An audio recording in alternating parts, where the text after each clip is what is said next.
ओम गुरु नमस्ते। तो मैं बहुत खुश हूँ उन लोगों के लिए जिन्होंने ये साधना करने का सोचा है या फिर उनके अपनी लिस्ट में डाला है कि 2026 में कोई तो साधना करेंगे। तो उन्होंने पहला स्टेप जो है कि साधना करेंगे उसको खत्म कर लिया है। दूसरा स्टेप कि किनकी साधना करनी है, किनकी पूजा करनी है, क्या करना है, वो उन्होंने डिसाइड कर लिया है। और तीसरा जो स्टेप है कैसे करना है, तो इस वीडियो में हम बात करेंगे कि कैसे करना है। तो सबसे पहले मैं आपसे ये कहूंगी कि बहुत ज्यादा तामझाम ना रखें, बहुत ज्यादा नियम ना बनाएं, क्योंकि जब आप नियम बना लेते हैं स्टार्टिंग में तो लगता है कि बना लो, पर उसको निभाना, उसको सस्टेन करना सबसे ज्यादा मुश्किल होता है।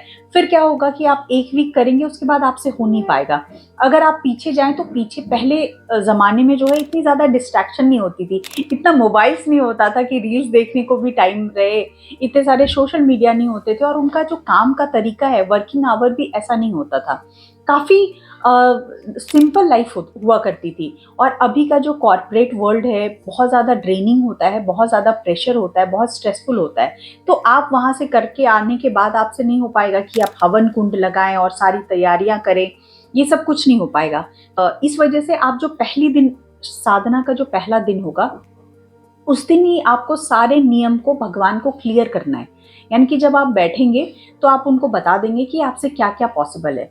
उनको बता देंगे कि आप सुबह साधना नहीं कर पाएंगे तो शाम को पैर हाथ, जब भी आप ऑफिस से आएंगे शाम को पैर हाथ धो करके करेंगे या आफ्टरनून को करेंगे। लेकिन आप ये नियम लगाएंगे कि जो 24 आवर्स का जो क्लॉक है आपका 12 to 12, उसके पहले आप उस साधना को जरूर से करेंगे। अगर बीच में आप नहीं कर पाते हैं तो वो साधना फिर उसको टूटी हुई मानी जाएगी, फिर से आपको शुरू करना पड़ेगा। ये थोड़ा सा अनुष्ठान के साथ में नियम बरतना पड़ता है।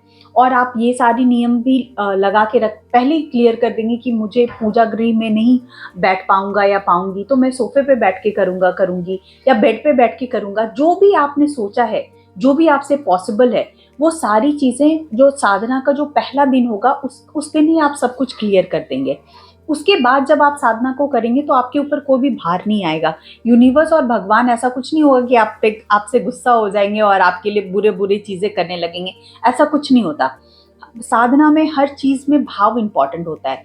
तो आप जो भी चीजों को चुने बस भक्ति भाव से अच्छे से करें, और सबसे ज्यादा जरूरी यही है। उसके बाद आप जो 40 दिन जब आपका खत्म होगा, फिर जब आप पीछे देखेंगे आपको महसूस होगा कि आपने क्या पाया है।